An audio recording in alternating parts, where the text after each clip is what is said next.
డబ్బు, అనారోగ్యం, ఉద్యోగం, వ్యాపారం, అప్పులతో బాధపడుతున్నారా? మీకోసమే లాంచ్ యువర్ ఫ్యూచర్ ప్రోగ్రామ్. నమస్కారం అండి, డాక్టర్ శ్రీ ఆచార్య అనంతకృష్ణ స్వామి గారు. నమస్కారం. సో నాలా చాలా మంది ఆడపిల్లలు, ఉమెన్స్ ఎవరైతే ఉంటుంటారో బిజినెస్ రంగాల్లో రాణించాలని, డబ్బు దాచుకోవాలని, డబ్బు సంపాదించాలని ఆలోచన ఉంటుంది.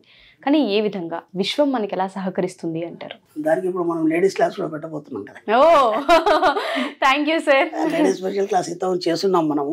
ఒక 2 సెషన్స్ చేస్తున్నాము. తర్వాత మళ్ళీ అందరూ చాలా రిక్వెస్ట్ చేస్తున్నారు. అతి త్వరలో మనం లేడీస్ క్లాస్ కూడా డిక్లేర్ చేస్తాం. సమ్మర్లో అయితే పిల్లలకి హాలిడేస్ ఉంటుంది. అవును అవును, వాళ్ళు కూడా రాగలుగుతారు. అందుకని చెప్పేసి కేవలం స్పెషల్గా లేడీస్ కోసం వాళ్ళు ఏ విధంగా వాళ్ళు ఇన్ఫర్మేషన్ చేసుకోవాలి, వాళ్ళు ఏ విధంగా సంపాదించుకోవాలి, ఉన్న దగ్గర ఇలా వాళ్ళు బిజినెస్ స్టార్ట్ చేయాలి అనే దాని మీద మంచి ఎక్సలెంట్ సబ్జెక్ట్ ఉంటుంది. Thank you sir, thank you, great news. అయితే మనం ఏమనుకుంటామంటే మనకి మన తలరాతలో మనకు అదృష్టం లేదని కొన్ని వాక్యాలు ఏం చేస్తాయంటే మనని నర్వస్నెస్ చేస్తాయి. మనకి ఎలా అంటే మన తలరాత అనేది దేవుడు రాస్తాడు, లేదంటే ఇంకెవడో రాస్తాడు, లేదంటే మనకి మన జాతకరీత్యా మన యొక్క జీవితం బాగాలేదు. ఇలాంటివన్నీ మనం ఏం చేస్తున్నాం అంటే మనకు తెలిసి తెలియక మనకు బుద్ధి తెలిసినప్పటి నుంచి ఇవన్నీ నమ్ముతున్నాం. ఎందుకు నమ్ముతున్నాం అంటే మనము ఈ సమాజంతో కలిసి ఉన్నాం కాబట్టి సమాజంలో జరిగే ప్రతి విషయాన్ని మనము నమ్మడం అనేది జరిగింది. దానివల్ల ఏమైపోయిందంటే నా జీవితం ఇంతేనేమో, ఇలాగే ఉంటుందేమో. చాలా మంది లేడీస్ చూశాను, వాళ్ళకి ఏంటంటే ఆత్మన్యూనత భావం ఎక్కువ, ఇన్ఫీరియారిటీ కాంప్లెక్స్ ఎక్కువ. అంటే నేను ఎందుకు ఇలా ఉన్నాను, ఒకటి కుంగిపోవడం, నాకెందుకు ఇలా జరుగుతుంది, 2 నేనేం చేయలేకపోతున్నాను, ఈ 3. దీని నుంచి ముందు బయటపడాలి, ఈ 3 నుంచి బయటపడాలి. అంటే ఇక్కడ ఏం చెప్పాలి, దానికి రివర్స్లో చెప్పాలి. నేను ఏదైనా చేయగలను, నేను చాలా బాగున్నాను, రివర్స్లో చెప్పాలి. ఇక్కడ మన సబ్జెక్ట్లో ఏం చేస్తామంటే ఏదైనా సరే, ఏదైతే మనకు నెగిటివ్ ఆలోచనలు వస్తాయో లేకపోతే మనకు నర్వస్నెస్ ఏదైతే కలిగిస్తుందో సింపుల్గా దాన్ని మనం పాజిటివ్గా మార్చుకోవాలి. అంతే, ఏదైనా కావచ్చు. దానివల్ల ఏమవుతుందంటే జీవితంలో ఎదుగుదల అనేది కనిపిస్తుంది. మనం ఏం చేస్తామంటే ఒక సమస్యను పట్టుకొని, నేను ఇంతకుముందు కూడా చెప్పాను, ఆలోచన అల్లిక ఎలా ఉంటుందంటే మనం ఒక విషయాన్ని ఆలోచించినప్పుడు దాని వెనకాల పదే పదే పదే పదే ఆలోచనలు వస్తాయి. దీనికి నేను గతంలో కూడా ఒకసారి చైనా సామెత గురించి చెప్పాను. చైనా సామెత ఏం చెప్తుందంటే నువ్వు ఏం చేస్తున్నావో అది మాత్రం నీకు కనిపించాలి, ఇంకేం కనిపించదు. ఒక వ్యక్తి నది దగ్గరికి వెళ్ళాడు చేపలు పట్టడానికి. దేనికోసం వెళ్ళాడు ఆయన? చేపలు పట్టడానికి వెళ్ళాడు. మనం చేపలు పట్టడానికి వెళ్ళాం అనుకోండి, సపోజ్ అక్కడ కూర్చున్న తర్వాత ఏనిపిస్తారంటే అనుకోకుండా నదిలో ఏదో కొట్టుకొస్తుంది, దూరం నుంచి ఏదో కొట్టుకొస్తుంది. నువ్వు చేపలు పట్టడానికి వెళ్ళావు, ఇది వదిలిపెట్టేసి అక్కడ ఏదో వస్తుందని ఆలోచన మారింది. ఓకేనా? మారిన తర్వాత అదొక శవం ఉంది. ఓకేనా? అది ఆ శవం కాగానే అది మనిషా లేకపోతే పశువా అని ఒక ఆలోచన వచ్చింది ఎమ్మటే. ఆ తర్వాత కొంచెం దగ్గరికి రాగానే మనిషి అని తెలియదు. ఎమ్మటే అది ఆడనా మగనా అనే ఆలోచన వచ్చేస్తుంది. ఆ తర్వాత ఒక మగ శవం అనేది తెలియదు. అది దగ్గరకు వచ్చేస్తుంది. దగ్గరకు వచ్చిన తర్వాత ఇది ఎలా చచ్చిందనే ఆలోచన వచ్చింది. ఆలోచన అల్లిక ఎంత దూరం వెళ్ళిపోయింది. అది ఇది అసలు ఎలా చచ్చింది, అసలు ఎవరైనా చంపేశారో తనకు తను చచ్చిందా, ఇవన్నీ నీకు సంబంధం లేదు. నీ ఆలోచన ఏంది? చేపలు పట్టడం. కేవలం నీకు చేపలు పడ్డాయా లేదా, ఎన్ని పడ్డాయి, దాంతో నీ పని అయిపోయిందా లేదా, అక్కడ ఏం జరుగుతున్నా అనేది నీకు అనవసరం. అర్థమైంది? అంటే మనం ఏం చేస్తామంటే మన చుట్టుపక్కల ఏం జరుగుతుంది, మన పక్కింట్లో ఏం జరుగుతుంది, వాళ్ళ జీవితానికి మన జీవితాన్ని మనం పోల్చుకోవడం, దీనివల్ల ఏమవుతుందంటే మీ చేపలు పట్టడం మర్చిపోతారు మీరు. ట్రూ. మన సబ్జెక్టులు ఏంటంటే చేపలు పట్టడం అంటే డబ్బు సంపాదించడం. మీరు ఏం చేస్తున్నారు అనేది సంబంధం లేదు. ఇక్కడ ఎంత సంపాదించడం అనేది ముఖ్యం మన సబ్జెక్ట్లో. నువ్వు ఎంత సంపాదిస్తే అంత ఉన్నతంగా ఉంటుంది. నువ్వు సంపాదించలేదు, ఈ ఆలోచనతోనే కొట్టుకుపోతావు. కాబట్టి ఎక్కడైనా ఏ పాయింట్ అయినా సరే మీరు ఏం ఆలోచిస్తారంటే మన సబ్జెక్ట్ డబ్బు కాబట్టి డబ్బు గురించి ఉన్నతంగా, వీలైనంత వరకు ఐశ్వర్యవంతంగా, గొప్పగా నీ ఆలోచనలు ఉండేటట్టు చూడాలి తప్ప నీ అక్కడేమవుతుంది ఇక్కడేమవుతుందో మీరు ఆలోచనలు పెట్టుకున్నారనుకోండి, మీరు అలాగే ఉంటారు. ఇక్కడ మన లేడీస్ స్పెషల్ క్లాస్లో ఇదే చెప్తాం. మీ ఆలోచనల్ని అల్లికని ఏ విధంగా పాజిటివ్ వైపు మార్చాలి. అర్థమైందా? ఇప్పుడు దాన్ని నెగిటివ్ మార్చారు కదా, పాజిటివ్ వైపు ఇలా మార్చాలి. ఇప్పుడు ఇదే స్టోరీ మళ్ళీ చెప్తాను నేను. ఓకేనా? ముందు మనం చేపలు పెట్టడానికి వెళ్ళాలి, అంటే డబ్బు కోసం బయలుదేరాలి మనం. ఓకేనా? అదే స్టోరీని మళ్ళీ చెప్తాను, పాజిటివ్గా చెప్తాను, ఇప్పుడు నెగిటివ్గా చెప్పాను.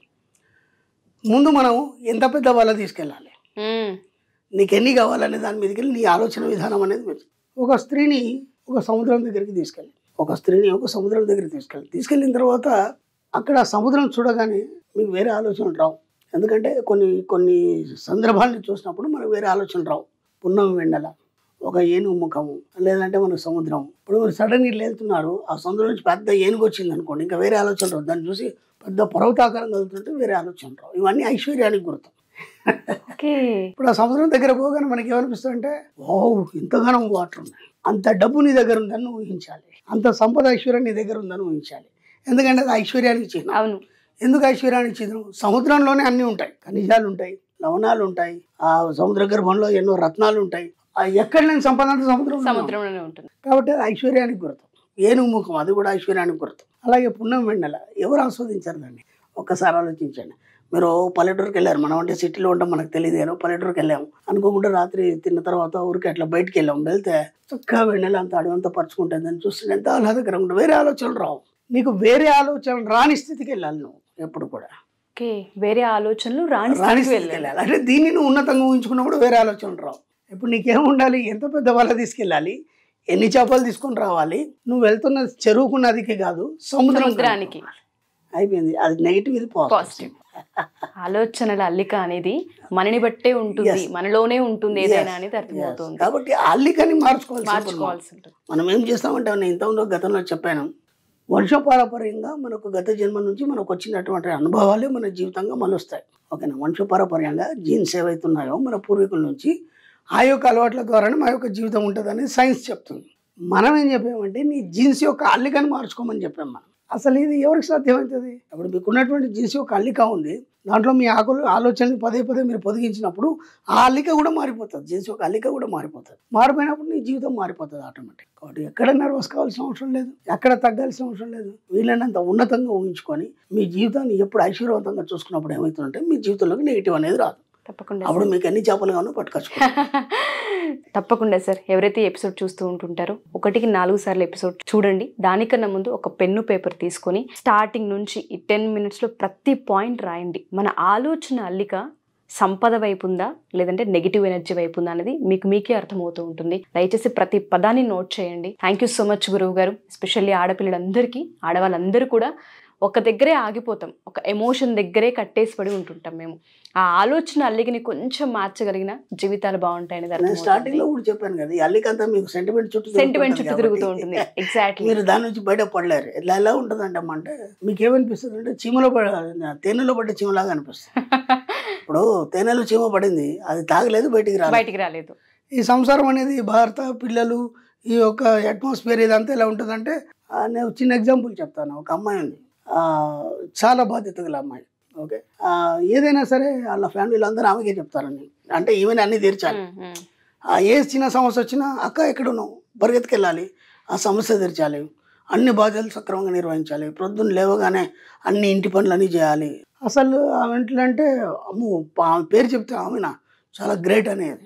ఓకే, అంతవరకు ఓకే, బాగానే ఉంది, నేను కాదని అంటానులే. విచిత్రం ఏంటంటే మన సబ్జెక్ట్లోకి వచ్చినాక అది అంతా మారిపోయింది. ఇప్పుడు ఎందుకు మారిపోయిందంటే తనని తాను తెలుసుకుంది, తన వ్యక్తిత్వాన్ని ఉన్నతంగా తీర్చిదిద్దుకోవాలి, దానికి ఆమె అడిగేసింది. దానివల్ల ఏమైందంటే ఇంతకుముందున్న లైఫ్ కంటే ఈ లైఫ్ వేరు, అది వేరు అనేది తెలిసింది. ఇప్పుడు ఆమె ఎవరి దగ్గరికి పోవట్లేదు. ఓకేనా? ఆ చిన్న సమస్య సక్కాన్ని పిలుస్తుంది కదా, ఇప్పుడు అసలు ఎవరికి ఫోన్ చేయట్లేదు. ఓకేనా? ఎందుకు ఇలా జరిగింది అంటే అంతకుముందు అన్ని బాధ్యతలు పంచుకొని ఈమె అన్నిట్లో ఇరుక్కుపోయి తన ఉనికిని కోల్పోయింది. అప్పుడు ఏమైంది, వాళ్ళ సమస్యల్లో ఈమె ఇరుక్కుపోయింది. పెద్దరికాన్ని వహించినప్పుడు అన్ని బాధ్యతలు వహించాలి కదా, అప్పుడు డబ్బుల విషయంలో కావచ్చు, ఇంకే విషయంలో అన్నిట్లో ఏమి ఇరుక్కుపోయింది. అప్పుడు అది గొప్ప అనుకుంది. ఇప్పుడు అనిపించింది అదంతా వేస్ట్, అసలు నేను ఎక్కడున్నాను, ప్రపంచం ఎక్కడుంది, ఇదంతా ఫ్యామిలీ ఎక్కడ ఉంది అనేది 3 బేరేజ్ వేసుకొని మన క్లాస్కి వచ్చిన తర్వాత ఈరోజు ఆమె ఇండివిజువల్గా చాలా ఉన్నతంగా ఉంది. ఇప్పుడు ఏవి పట్టించుకోవట్లేదు, బాగా సంపాదించింది, ఐశ్వర్యవంతంగా హ్యాపీగా తన కోరికలన్నీ నెరవేర్చుకొని తన కుటుంబ బాధ్యతలు ఎంతవరకు చేయను అంతవరకు చేసి ఎక్కడ కూడా సెంటిమెంట్లకు లోను కాకుండా ఈరోజు ఒక గొప్ప స్థాయిలో ఉంది. ఇప్పుడు అంటే అసలు నేను అదే నిజం అనుకున్నాను, అదే బాగుంది అనుకున్నాను. అంటే మీ ఆడవాళ్ళకి ఉన్నటువంటి సిచ్యువేషన్ ఏంటంటే మనకు చిన్నప్పటి నుంచి నేర్పింది అదే కాబట్టి అదే నిజం అనుకుని మనం ఆ భ్రమలో బతికేస్తున్నాం. కానీ వాస్తవం తెలుసుకున్న తర్వాత మీకు ఎంత ఎనర్జీ ఉంది, ఆ ఎనర్జీని మీ వైపు ఎలా ప్రయోగించుకున్నప్పుడు మీరు ఎంత ఉన్నత స్థాయికి వెళ్తారనేది క్లాస్కి వచ్చినాక అర్థమవుతుంది. నిజంగా క్లాస్కి వచ్చినాక మాత్రమే అర్థమవుతూ ఉంటుంది. సో ప్రతి ఒక్క స్త్రీ శక్తి అనేది ఏ విధంగా పనిచేస్తుంది, స్త్రీ శక్తి ఏదైనా సృష్టించగలదు, ఏదైనా చేయగలదు. అదే ఆడవాళ్ళ కోసం స్పెషల్ క్లాసెస్ డేట్స్ అతి త్వరలో అనౌన్స్ చేయాలని కోరుకుంటున్నాను. నేను కూడా పార్టిసిపేట్ చేయాలని ఎదురు చూస్తున్నాను. Thank you sir, thank you so much. Thank you.